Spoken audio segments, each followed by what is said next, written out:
ang kanilang dila. Pag nagsasalita sila, sasabihin nila, galing ito sa Diyos. So that you may think it is from the book, but it is not from the book. And they say, this is from Allah, but it is not from Allah. And they speak a lie against Allah, while they know it. Alam nila yung ginagawa nila, nakasinungalingan. Pero sinasabi nila na ito ay salita ng Diyos. Pero alam nila yun na hindi totoo. Bakit? Sinabi ng Allah, 1,430 years. Hindi nakausap ni Prophet Muhammad sallallahu alaihi wasallam ang mga propeta. Pero sino ang nagturo nito sa atin? Bakit nalaman natin na may mga distorted na mga books? Siya Allah. Siya ang witness. Siya ang nakakakita ng lahat ng bagay.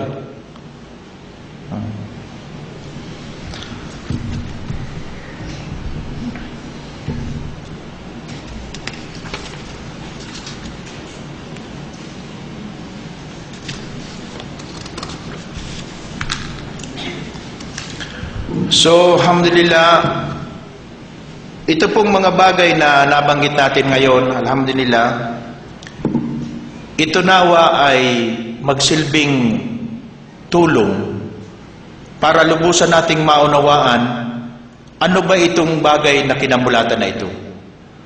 Ang membro ng ating pamilya, maaring hindi pa sila Muslim. Hindi natin sila mapapag-Muslim dahil hindi naman tayo may karapatan. Lamang kung maipapagkaloob natin sa kanila o maibabahagi natin itong mga bagay na itong impormasyon, maging daanawa ito na malinawan nila, lalo pat sa mga katulad natin, mga nagbalik Islam, marami tayong naalalaman na nagbalik uli sa dati nilang pananampalataya dahil sa kakulangan ng kaalaman. Hindi nila naliwanagan.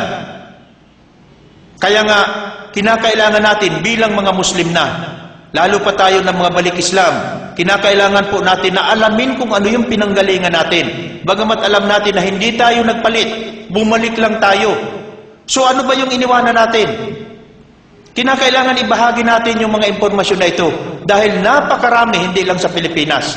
Sa lugar ng India, sa bansang India, napakaraming mga ipinanganak na Muslim. Sila ay nagkristyano at sila ay nagtayo na rin ng mga Islamic center. Ay ng mga center para sa pagpapalaganap din ng kanilang pananampalatayang Kristyanismo.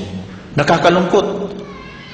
Kung sila mismo na dati ng pinanganak na Muslim ay naging biktima pa rin sa kakulangan ng kaalaman, anong mangyayari sa ating mga kapatid na nagbalik Islam na hindi rin naunawaan ang mga bagay na ito? Yun ang kanilang akala, na ang binalikan nila ay mas tama.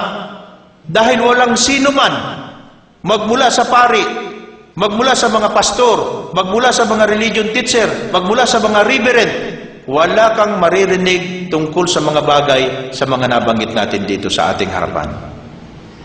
Sinikap ko po ito na saliksikin at ibahagi sa inyo sapagkat ito ay makakatulong sa ikaunawa natin ng mga bagay na ipinaglihim sa atin. Sana po, hinahangad natin na ito ay maging makatulong sa mga bagay na pinagtatalunan. Bagamat nangako ang Allah subhanahu wa ta'ala na sa araw ng paghukom, mismo lilinawin ang lahat ng bagay na yan. Sa pagbabalik ni Jesus Christ, peace be upon Him, malilinawan na ng mga tao na mali pala yung kanilang paniniwala. Mali pala yung mga katuruan na kinamulatan nila. Pero bago mangyari yun, kinakailangan, bago natin iwanan ang mundong ito, kinakailangan saliksikin po natin. Huwag tayong mga tubiling magpaabot ng kalamang ito sa ating mga mahal sa buhay. Baka po makatulong ito. Baka makatulong. Ito po ay hindi natin masasabing kakailanganin natin ng mahabang oras. Maaring tayo umabot ng 5 oras sa topic lang na ito. Ngunit, pinaikli na lamang po natin. Bakit? Napakarami pang detalye na dapat ninyong malaman. Ito ay parang brief na lamang. Pinaiksi ko na lamang. Ngunit ito ay nasa isip ko. Ito ay pinagsikapan ko. Dahil gusto ko rin na ito ay ibahagi sa inyo para wag tayong maligaw. Lalo pat nag-Muslim na tayo at pagkatapos tayo ay magbabalik muli sa pinanggalingan natin. Alin doon ang babalikan natin? Alin sa kanila, sa dami nilang yan, alin doon ang babalikan natin? Nagpapalit-palit lamang ng pangalan, pero nandun pa rin po tayo. Walang nababago. Nandun pa rin sapagkat ang kanilang book of authority ang tinatawag na Biblia. Pero alin doon sa sektang yun? Alin doon sa mga nakaregistered sa Security and Exchange Commission ang ating babalikan? Lahat sila nagsasabing tama. Walang mali. Lahat sila tama.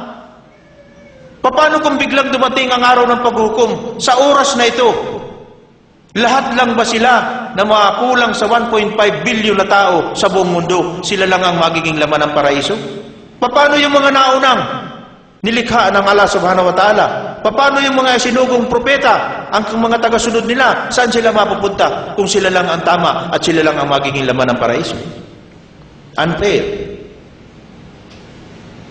Kaya nga po, itong bagay na ito, dahil ito ang pinaka-kingpin ng Christianity. Kung tutuusin, hindi na dapat pang gumawa ng kabutihan. Maniwala ka lang na may orihinal na sala at tinubos ni Jesus Christ, ang orihinal na salang yan, ligtas ka na. Huwag ka na gumawa ng kabutihan. Kadagdagan na lang yun, magpapagod ka pa. Ngayon, ang tanong po dyan, kung totoo na tinubos niya ang kasalanan, ano ang tinubos niya? Before Him? O kasama na ang after Him? Kung totoong siya ay namatay sa krus at tinubos ang kasalanan. Kung tinubos niya ito ay before Him, paano yun after Him? Kinakailangan pala pagbalik niya ay pako siyang muli. Dahil patuloy na nagkasala ang tao. At kung tinubos naman niya ang before Him at after Him, alhamdulillah, kasama na tayo mga Muslim doon.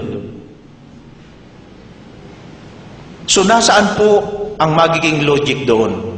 Kung mismong ang original sin is in question, mabuhay ang pinagbabasihan, ano na ang mangyayari sa tinatawag na crucifixion? Mabuhay lalo.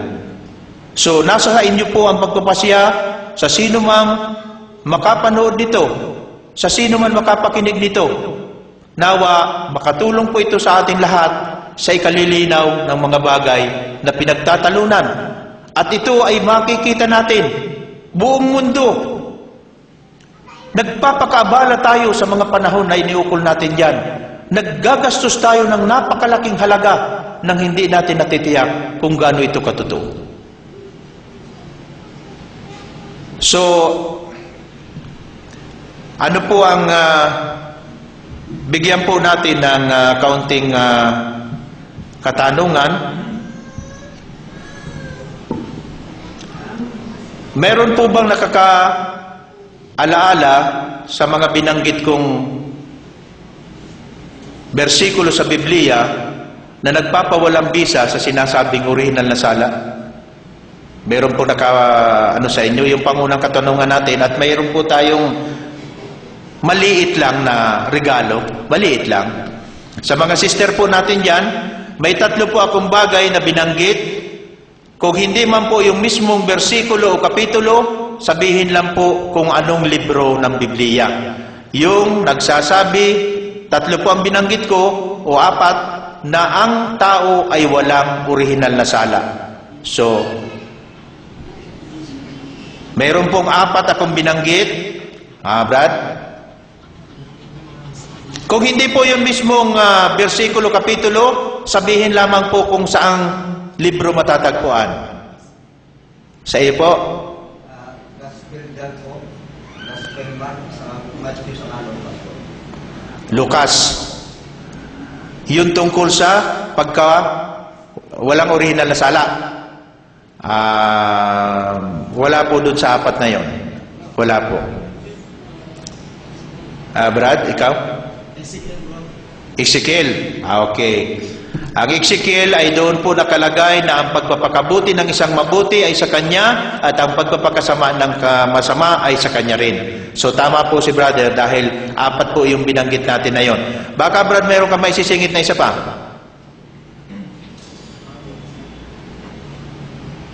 Hindi yata nakasulat sa kisame, brad.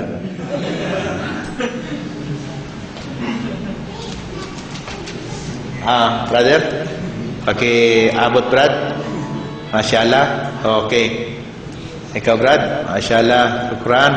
Okay. Mayroon pa pong isa. Mga maliliit lang po ito. Ititira ko yung malaki sa akin, ha? Okay.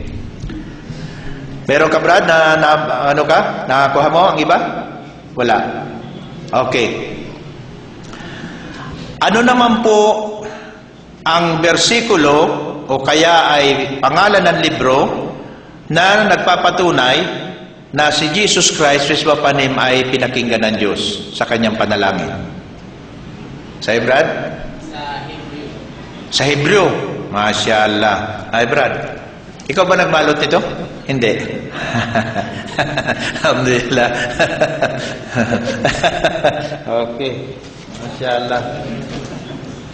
Parang mabigat, Brad, ano?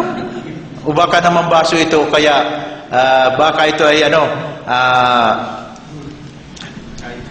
may laman. Ha? Hindi, ikaw na. Wala nang ibang nag-raise ng hand sa kalikod mo eh. Pero kaya Pablo. Po yung malamang pamilya sa inyo po yan. Alhamdulillah. Ha? Kay Pablo po. Kay Pablo. Sigurado ka? Sino man nagsabi? Ikaw po. Ako, hindi ako makakatanggi, Brad, kaya tanggapin mo rin ito, Brad. Nasilo mo ako doon, Bicolano pala, kaya wise din ito. Okay.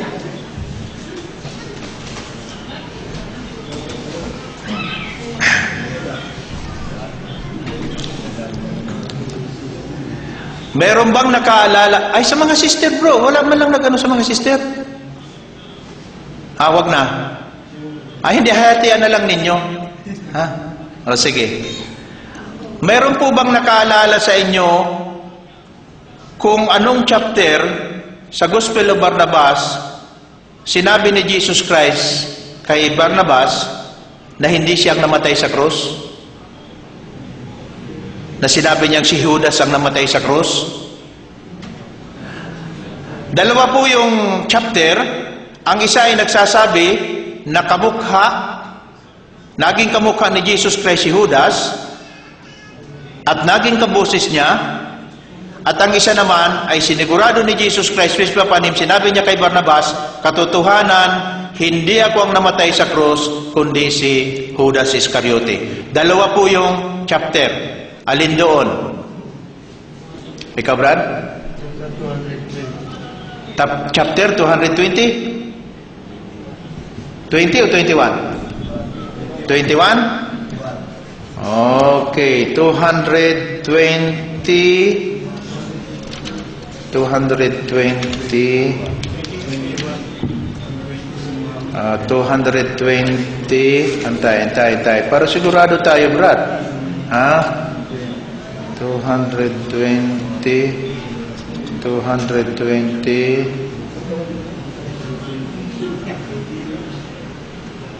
220, Brad, si Prophet Muhammad yung binanggit. Okay. Muntik na, no? Isa na lang. Sige. Baguhin na lang natin. Sino ang papa na nagpahintulot o nagbawal na ang Gospel of Barnabas ay hindi dapat mabasa ng pangkaraniwang tao?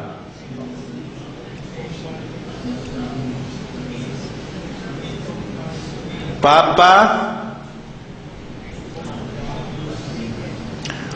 pag nasagutan ko po ay sa akin ito mapupunta. Okay. So, ito po ay sa libro ng Jesus, a Prophet of Islam, at ito ay si Pope Damasus. Yan. Okay. So, may isa pang hanap na lang tayo ng iba para ito ay mapamigay natin. Sayang daw. Sino nagsabing sayang? Lalong manghinayang kapag napasa akin ito. Okay. So, ano pa ang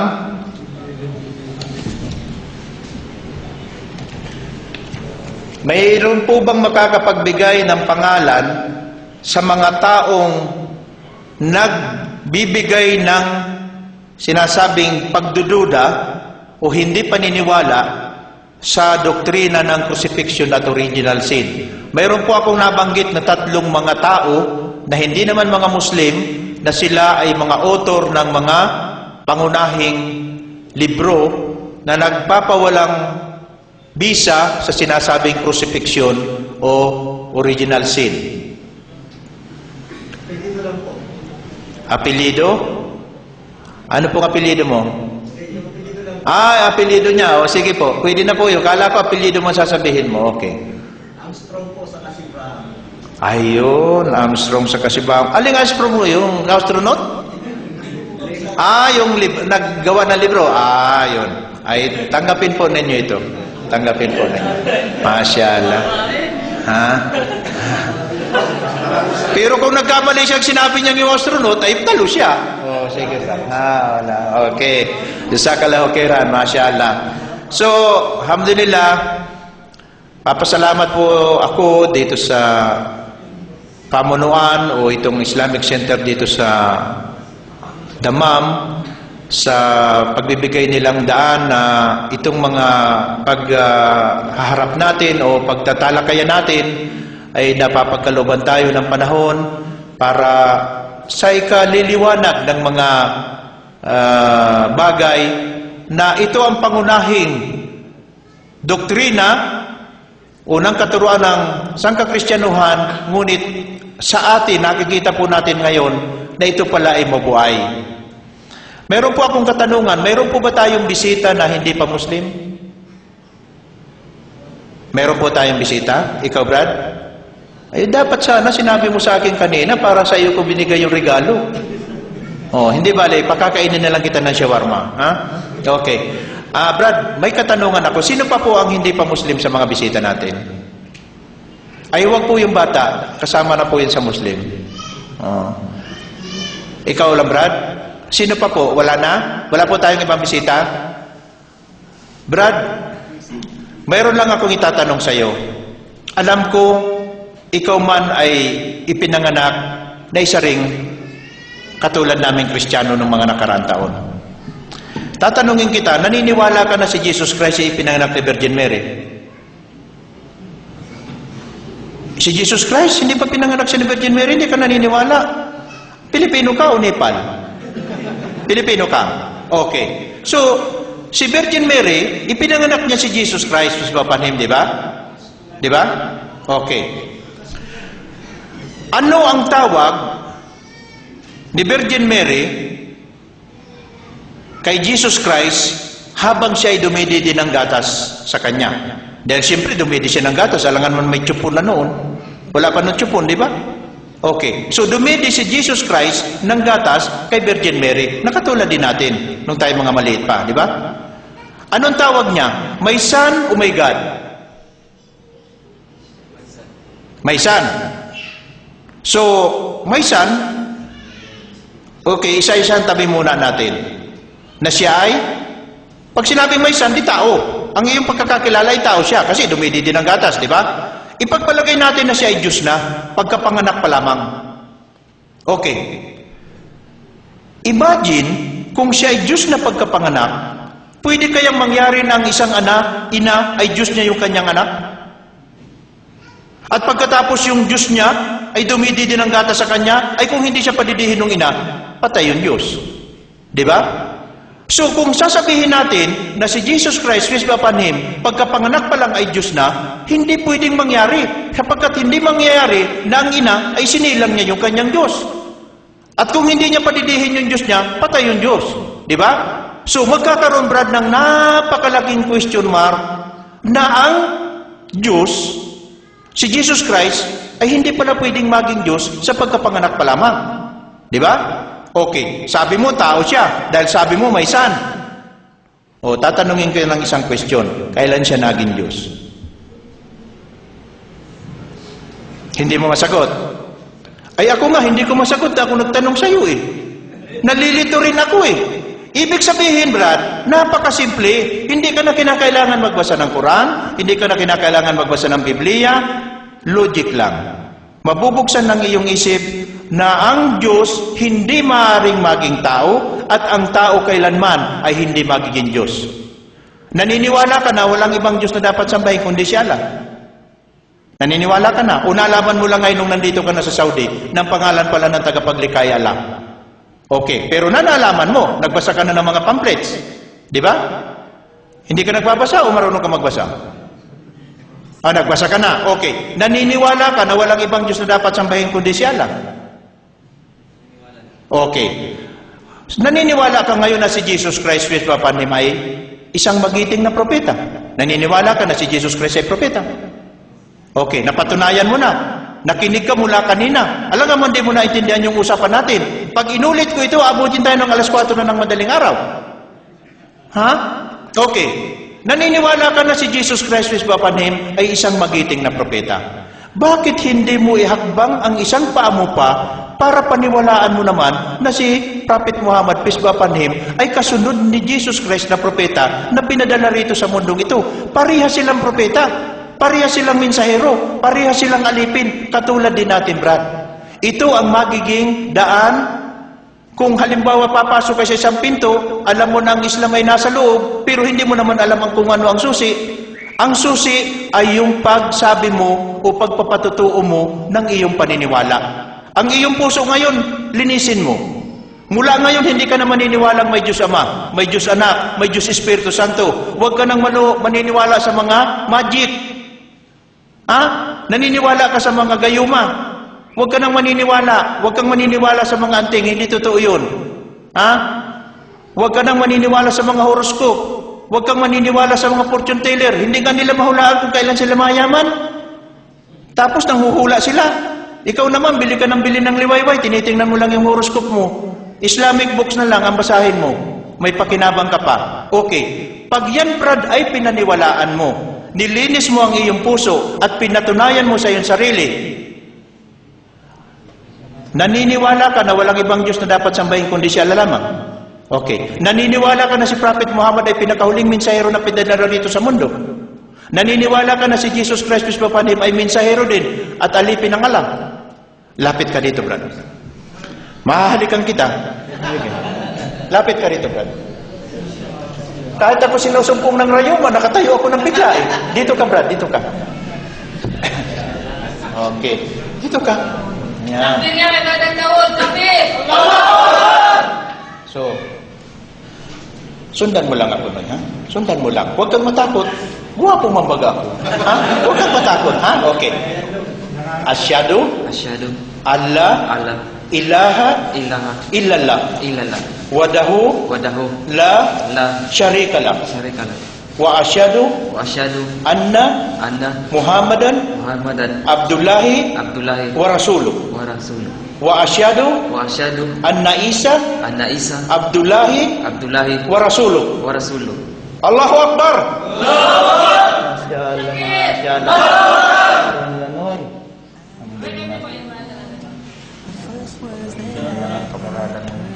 Para sa iyo yan.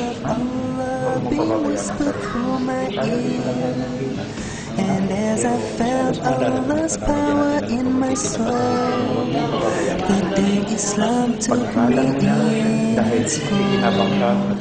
I am a Muslim, Islam ID, Allah my Lord, His word Quran, Muhammad Prophet, praise be upon, I'm a Muslim for all of time.